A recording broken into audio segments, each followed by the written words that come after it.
Assalamu alaikum. Welcome to online chemistry first year, and the chapter number 7, solution and electrolytes. In our previous lecture, theory of ionization, we have discussed the introduction and the few points of theory of ionization. And in today's lecture, before starting, I will share few slides of our previous lecture for the review of our previous lecture.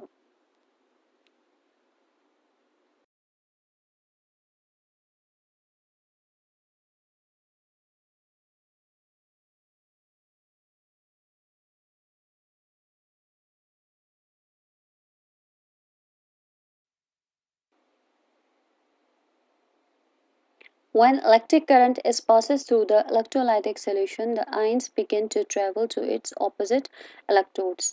जब कभी भी किसी electrolytic solution से electricity pass की जाती है तो ions अपने ऑपोजिट इलेक्ट्रोड्स की तरफ ट्रैवल करते हैं. Positive ions or cation travels toward negative terminal, so the negative terminal is termed as cathode. And the negative ions or anion travels toward positive terminal, so the positive terminal is termed as anode. Basically ये process electrolysis process है. आप सबको ये बात अच्छी तरीके से पता होगी. अब आप इस डायग्राम में देखिए, यहाँ पर सारे पॉजिटिव आयंस नेगेटिव टर्मिनल की तरफ आ रहे हैं, इसी वजह से आप इसको कैथोड कहते हैं. और यहाँ दूसरी तरफ एनाइन एनोड की तरफ ट्रैवल कर रहे हैं, यही वजह है आप इसको एनोड कहते हैं. On reaching to their respective electrodes, ion loses their charges and become neutral species, atom or molecule. जैसे ही आयंस अपने रिस्पेक्टिव इलेक्ट्रोड्स पर पहुंचते हैं तो ये अपने चार्जेस को डिस्चार्ज करते हैं सॉल्यूशन में by the loss of electron और by the gain of electron, और न्यूट्रल स्पीशीज एटम या मॉलिक्यूल में तब्दील हो जाते हैं.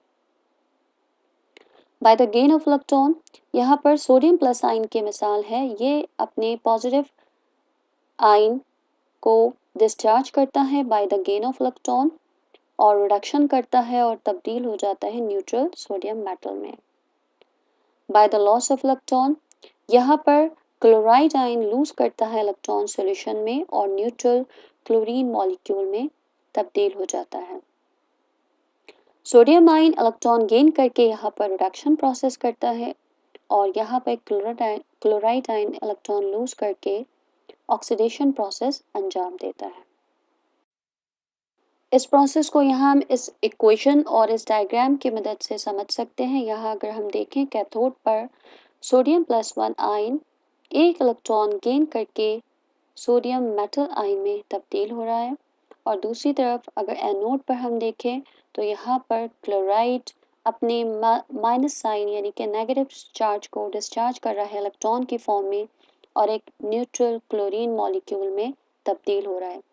यहाँ अगर गौर करें तो ऑक्सीडेशन और रिडक्शन दोनों प्रोसेस एक साथ हो रहे हैं इस इलेक्ट्रोलाइटिक सेल में, तो हम कह सकते हैं कि यहाँ रिडक्शन और ऑक्सीडेशन प्रोसेस साइमल्टेनियसली हो रहे हैं. यानी ये एक रिडॉक्स रिएक्शन की बेहतरीन एग्जाम्पल है. Next point, the dissociation of electrolytes depends upon the nature of electrolytes.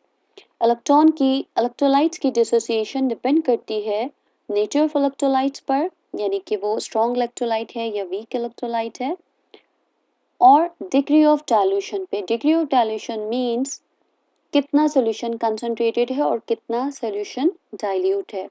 जितना ज़्यादा सोल्यूशन कंसनट्रेटेड होगा उसमें नंबर ऑफ मॉलिक्यूल्स या आयन ज़्यादा होंगे, the process of dissociation will be slow.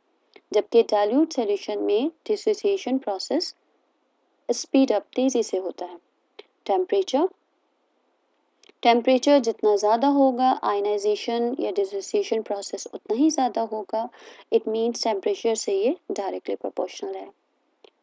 The electrical conductivity depends upon the number of ions present in the solution and the speed of ion.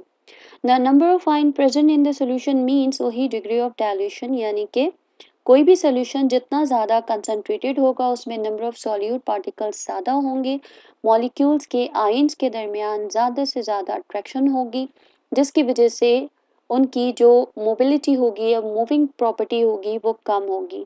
While in case of जो dilute solution है हमारे पास, dilute solution में number of ions कम होंगे, आपस में attraction कम होंगे, नतीजतन spaces ज़्यादा होंगे, मूवमेंट ऑफ मॉलिक्यूल ज़्यादा होगी, जिसकी वजह से इलेक्ट्रिकल कंडक्टिविटी भी ज़्यादा होगी। नेक्स्ट पॉइंट है स्पीड ऑफ आयन। जितना ज़्यादा मॉलिक्यूल की स्पीड होगी उतना ही ज़्यादा तेज़ी से इलेक्ट्रिकल कंडक्टिविटी प्रोसेस भी होगा।